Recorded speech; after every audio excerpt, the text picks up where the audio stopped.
Bismillahirrahmanirrahim. Assalamu alaikum. I am Ali Ahmed. Today our topic chapter number 4 functional anatomy of the prokaryotic cell. अच्छा prokaryotic cells की anatomy को read करने से पहले सबसे पहले हम दो टर्मिनोलॉजीज को हम रीड करेंगे। सबसे पहले टर्मिनोलॉजीज है मोनोमॉर्फिक बैक्टीरिया या मोनोमॉर्फिक प्रोकैरियोटिक सेल।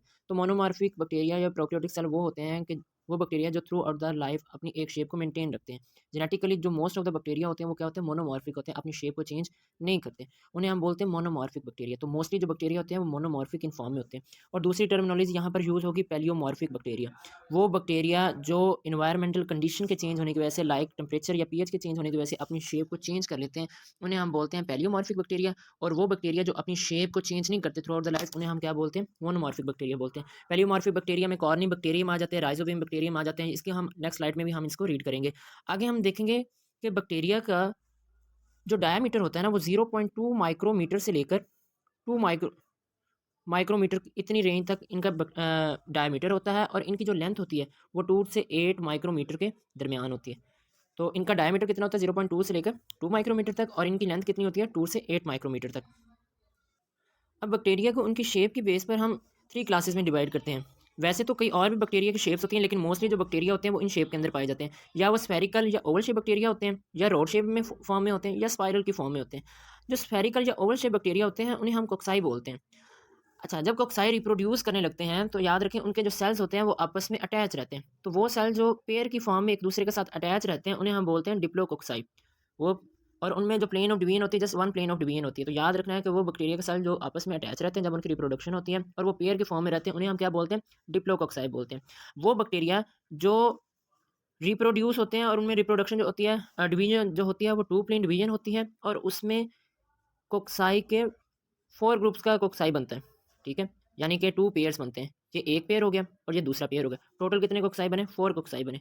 और इनके अंदर डिवीजन कितनी होती है, 2 प्लेन डिवीजन होती है। तो ऐसे बैक्टीरिया जिसमें 2 प्लेन डिवीजन हो उन्हें हम क्या बोलते हैं, टेट्राड बोलते हैं। ठीक हो गया। तो those that divide in 2 planes and remain in a group of 4 उन्हें हम क्या बोलते हैं, टेट्राड बोलते हैं। और थर्ड जो कोक्साई की टाइप है उन्हें हम बोलते हैं वो बैक्टीरिया जो 3 प्लेन ऑफ डिवीजन में डिवाइड होते हैं और उनका 8 ग्रुप पर बैक्टीरिया बनता है, यानी कि 8 कोक्साइज आपस में अटैच होते हैं और वो क्यूब लाइक स्ट्रक्चर को अटेन कर लेते हैं। तो ऐसे बैक्टीरिया को या ऐसे बैक्टीरिया की अरेंजमेंट को हम क्या बोलते हैं, सार्सिना अरेंजमेंट बोलते हैं। और वो बैक्टीरिया जो मल्टीपल डिवीजन के अंदर या मल्टीपल प्लेन के अंदर डिवीजन करते हैं, ऐसे बैक्टीरिया को हम क्या बोलते हैं, स्टीफेलोकोक्साई बोलते हैं। और वो बैक्टीरिया जो चेन लाइक स्ट्रक्चर के अंदर पाए जाते हैं उन्हें हम स्टीफेलोकोक्साई बोलते हैं। तो सिंपल सी बात है, कोक्साई क्या होते हैं, ओवल शेप बैक्टीरिया होते हैं। अगर इनमें 1 प्लेन डिवीजन होती है और ये पेयर की फॉर्म में पाए जाते हैं तो इन्हें हम क्या बोलेंगे, डिप्लोकोक्साई बोलेंगे। अगर इनमें 2 प्लेन डिवीजन होती है और 4 ग्रुप्स ऑफ बैक्टीरिया बनते हैं तो इन्हें हम टेट्राड अरेंजमेंट बोलते हैं। अगर इनमें 3 प्लेन ऑफ डिवीजन होती है और 8 ग्रुप्स ऑफ बैक्टीरिया बनते हैं जो कि क्यूब लाइक स्ट्रक्चर अटेन कर लेते हैं, उन्हें हम क्या बोलते हैं, सार्सिना बोलते हैं अरेंजमेंट। और अगर उनमें मल्टीपल प्लेन में डिवीजन हो तो जो बैक्टीरिया हमारे पास बनेगा वो ग्रेप एक स्ट्रक्चर होगी, इस तरह बहुत सारा क्लस्टर बनेगा, तो उसे हम क्या बोलेंगे, स्टेफेलोकोक्साई बोलेंगे। लेकिन अगर यही कोक्साई जो है वो चेन लाइक स्ट्रक्चर के अंदर पाए जाएंगे तो इसे हम क्या बोलेंगे, स्ट्रेप्टोकोक्साई बोलेंगे। तो ये थी ओवल शेप बैक्टीरिया की डिवीजन। ठीक है, नेक्स्ट है हमारे पास रॉड शेप बैक्टीरिया। जो रॉड शेप बैक्टीरिया होते हैं उन्हें हम बोलते हैं बेसिलस। ठीक है, अगर तो बेसिलस जो है वो सिंगल फॉर्म में तो उसे हम बोलेंगे बेसिलाई, सिंगल बेसिलाई। ठीक है, लेकिन अगर ये पेयर की फॉर्म में पाया जाता है, जिस तरह यहाँ पर पेयर की फॉर्म में अगर कोक्साई पाया जाता है तो उन्हें हम क्या बोलेंगे, डिप्लोकोक्साई। इसी तरह से अगर बेसिलियस जो है वो किस फॉर्म में पाए जाते हैं, पेयर की फॉर्म में, तो उसे हम क्या बोलेंगे, डिप्टो बेसिलाई। और इसी तरह अगर यही बेसिलियस चेन फॉर्म में अंदर पाए जाए तो इसे हम क्या बोलेंगे, स्ट्रेप्टो बेसिलाई। जिस तरह कोक्साई अगर चेन लाइक स्ट्रक्चर में पाए जाते थे तो उन्हें हम क्या बोलते थे, उन्हें हम बोलते थे स्ट्रेप्टोकोक्साई बोलते थे। ठीक है, तो ये रोड शेप बैक्टीरिया था। रोड शेप जो बैक्टीरिया होते हैं उन्हें हम बेसिलस बोलते हैं। अगर वो सिंगल शेप में होते हैं तो उसे हम बेसिलाई बोलते हैं। अगर वो पेयर की फॉर्म में पाए जाते हैं तो उन्हें हम डिप्लोबेसिलाई बोलते हैं। लेकिन अगर वो चेन लाइक स्ट्रक्चर में पाए जाते हैं तो उन्हें हम क्या बोलते हैं, स्ट्रेप्टोबेसिलाई बोलते हैं। लास्ट हमारे पास जो क्लास है बैक्टीरिया की on the basis of the shape, वो है हमारे पास स्पाइरल शेप बैक्टीरिया। याद रखें, बैक्टीरिया जो होते हैं मोस्ट ऑफ द बैक्टीरिया वो स्ट्रेट फॉर्म के अंदर नहीं पाए जाते। कुछ बैक्टीरिया ऐसे भी होते हैं जो ट्विस्टेड फॉर्म के अंदर पाए जाते हैं। ठीक है, तो ऐसे बैक्टीरिया को हम क्या बोलते हैं, स्पाइरल शेप बैक्टीरिया को हम या ट्विस्टेड शेप बैक्टीरिया को हम क्या बोलते हैं, स्पाइरल बैक्टीरिया बोलते हैं। आगे इनको शेप की बेस पे हम डिफरेंट क्लासेस में डिवाइड करते हैं। अगर वो कर्व्ड शेप में पाया जाता है, ठीक है, तो उसे हम क्या बोलते हैं, उसे हम विब्रियो बोलते हैं। ठीक है, कर्व शेप जो बैक्टीरिया होते हैं उन्हें हम क्या बोलते हैं, विब्रियो बोलते हैं। और अगर वो बैक्टीरिया हेलिकल फॉर्म में पाया जाए, लाइक इन स्प्रिंग, तो ऐसे स्पाइरल शेप बैक्टीरिया को हम क्या बोलते हैं, स्पाइरिला बोलते हैं। ठीक है, लेकिन अगर वो हेलिकल फॉर्म में भी हों और साथ साथ फ्लेक्सिबल भी हों, याद रखें जो स्पाइरिला होते हैं ना, जिन्हें हम स्पाइरिला कौन से होते हैं, हेलिकल शेप बैक्टीरिया होते हैं, ये कुछ रिजिड होते हैं, रिजिड होते हैं। लेकिन अगर यही स्पाइरल शेप बैक्टीरिया हेलिकल जिन्हें हम स्पाइरल बोल रहे हैं, अगर इनमें फ्लेक्सिबिलिटी भी पाई जाए तो इन्हें हम बोलते हैं स्पाइरोकीट। तो सिंपल सा इसको भी याद रखना है कि what is the spiral bacteria, जो ट्विस्टेड फॉर्म में बैक्टीरिया होते हैं हम स्पाइरल बैक्टीरिया बोलते हैं, ठीक है। इसको हम 3 क्लासेस में डिवाइड करते हैं। अगर ये कर्व्ड की फॉर्म में है तो इसे हम क्या बोलते हैं, कर्व्ड रोड की फॉर्म में तो इसे हम विब्री बोलते हैं। अगर ये हेलिकल शेप में है और ये रिजिड भी हो तो इसे हम क्या बोलते हैं, स्पाइरिला बोलते हैं। लेकिन अगर ये हेलिकल फॉर्म में हो साथ साथ फ्लेक्सिबल भी हो तो इन्हें हम क्या बोलते हैं, स्पाइरोकीट बोलते हैं। समझ आ गई। अब नेक्स्ट है हमारे पास कुछ बैक्टीरिया ऐसे होते हैं जो स्टार शेप फॉर्म के अंदर भी पाए जाते हैं, और उसकी एग्जांपल में आ जाता है जीनस स्टेला, ठीक है। तो कुछ बैक्टीरिया ये नहीं कि इनके अंदर जस्ट यही फॉर्म होती है, ओवल शेप, रॉड शेप या ट्विस्टेड फॉर्म के अंदर होते हैं, बल्कि कुछ ऐसे बैक्टीरिया होते हैं जो स्टार शेप के अंदर पाए जाते हैं, जिसके एग्जांपल में क्या आ जाता है, जीनस स्टेला। और कुछ ऐसे बैक्टीरिया होते हैं जो रेक्टेंगुलर फॉर्म के अंदर पाए जाते हैं, ठीक है। उनमें कौन से बैक्टीरिया आ जाते हैं, हेलोफिलिक आर्की।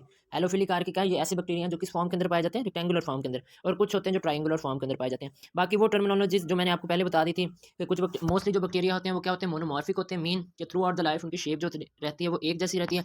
और कुछ बैक्टीरिया क्या करते हैं, उन पर इन्वायरमेंटल कंडीशन जैसे ही चेंज होती हैं तो अपनी शेप को अल्टर कर लेते हैं, चेंज कर लेते हैं। तो ऐसे बैक्टीरिया को हम क्या बोलते हैं, पैलियोमॉर्फिक बैक्टीरिया हम बोलते हैं।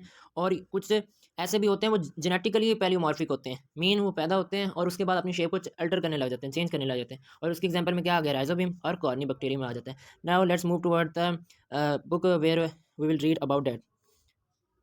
तो ये देखें, वो कहता है कि कोक्साई बैक्टीरिया के बारे में बताता है कि वो ओवरऑल एलोंगेटेड शेप में होते हैं। जो जब कोक्साई रिप्रोड्यूस करने होते हैं तो वो एक दूसरे के साथ अटैच रहते हैं। अगर वो पेयर की फॉर्म में पाए जाते हैं तो उन्हें हम क्या बोलेंगे, डिप्लोकोक्साई बोलेंगे। लेकिन अगर वो चेन लाइक स्ट्रक्चर में पाए जाते हैं तो उन्हें हम स्टेप्टोकोक्साई बोलेंगे। अगर उनमें 2 प्लेन ऑफ डिवीजन होती है और उनसे जो बनने वाली अरेंजमेंट होगी उसे हम क्या बोलेंगे, टेट्राड बोलेंगे। यहाँ पर वजरिया शेप में भी आप देख सकते हैं।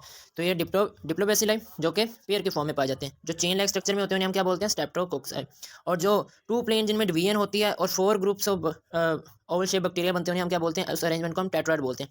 लेकिन वो कोक्साई जिनके अंदर 3 प्लेन ऑफ डिवीजन होती है और 8 ग्रुप का बैक्टीरिया बनता है उन्हें उस अरेंजमेंट को हम क्या बोलते हैं, सर्सिना बोलते हैं। लेकिन जिनमें मल्टीपल प्लेन में डिवीजन हो रही होती है तो वहाँ पर grape like structure of bacteria बनता है, यानी मीन के क्लस्टर ऑफ बैक्टीरिया बनता है, जिससे हम स्टेफेलोकोक्साई बोलते हैं, ठीक है।